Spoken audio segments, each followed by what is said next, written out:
Price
the lord, hallelujah. Zion லெந்துகால ஆய்விற்கு அன்போடு கூட இயேசு கிறிஸ்துவின் நாமத்தில் உங்களை வரவேற்கிறேன்.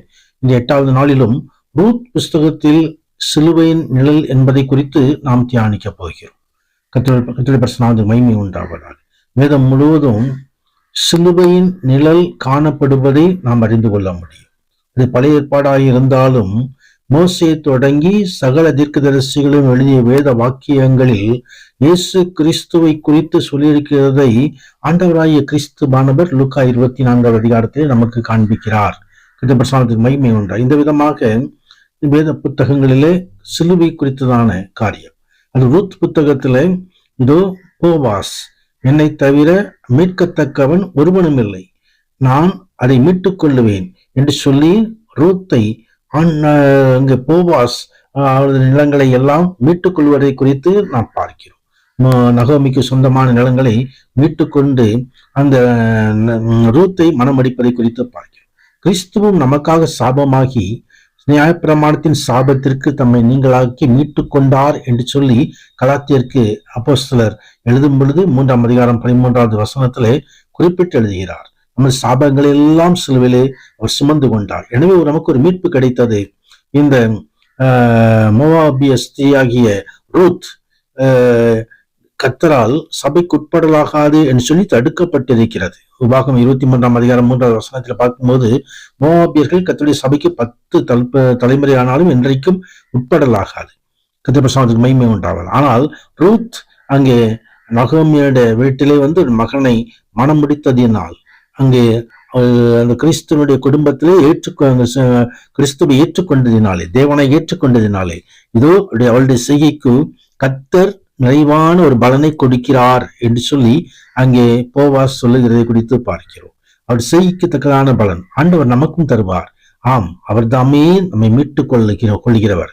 நீ பயப்படாதே, உனக்கு வேண்டியதெல்லாம் செய்வேன், நீ குணசாலி என்பதை என் ஜனமாகி ஊரெல்லாம் அறிந்திருக்கிறார்கள் என்று சொல்லி அங்கே ரூத்தை குறித்து சொல்லப்பட்டிருக்கிறதை குறித்து பார்க்கிறோம்.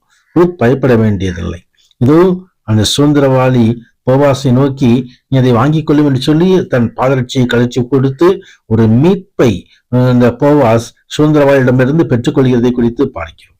கிரயத்தை கொடுத்து மீட்டுக்கொண்ட இந்த போவாஸ் இதோ சாட்சியாக சர்வ ஜனங்களையும் நிறுத்தி இருக்கிறார். கர்த்தராகிய கிறிஸ்துவும் நமக்காக தமது ரத்தத்தையே விலைக்கிரயமாக சிலுவிலை சிந்தி விழுந்த ரத்தத்தையே ஸ்திரீயாக மீட்டு கொண்டார். கர்த்தர் மகிமை உண்டாவதாக. மோவாபிய ஸ்திரீயை ரூத்தை எனக்கு மனைவியாக்கி கொண்டேன் எனக்கு சாட்சி என்று சொல்லி போவாஸ் சொல்கிறதை குறித்து பார்க்கிறோம். மனவாட்டியாக திருச்சபையிலே நம்மையும் இணைத்து அவர் தாமே நமது மீறுதல்களை மேகத்தையெல்லாம் பாவங்களை எல்லாம் நீக்கி அவர் மீட்டு கொண்ட கிறிஸ்துவானவர். அவர் மீண்டுமாக திரும்பி வருவார். மீட்டு கொண்டவர்களை தன்னோடு இணைத்துக் கொள்ளும்படியாக இப்பொழுதும் யாக்கோபே, உன்னை சிருஷ்டித்தவரும் இஸ்ரவேலே உன்னை உருவாக்கினருமாகிய கர்த்தர் சொல்கிறது, பயப்படாதே, உன்னை மீட்டுக் கொண்டேன். நாம் பயப்பட வேண்டிய அவசியம் இல்லை. மீட்டுக் கொண்டவர் நம்மோடு இருக்கிறார். அவர் தாமே நம்மை ஆசீர்வதிப்பார், ஜெயம் கொடுப்பார். சிலுவை நிலையில் நாம் ஜெயத்தை காணுவோம். கர்த்தர் மகிமை உண்டாகும். கர்த்தராகிய இயேசு கிறிஸ்துவினால் நமக்கு ஜெயம் கொடுக்கிற தேவனுக்கு ஸ்தோத்திரம் உண்டாவதாக. ஆமென். ஆமென்.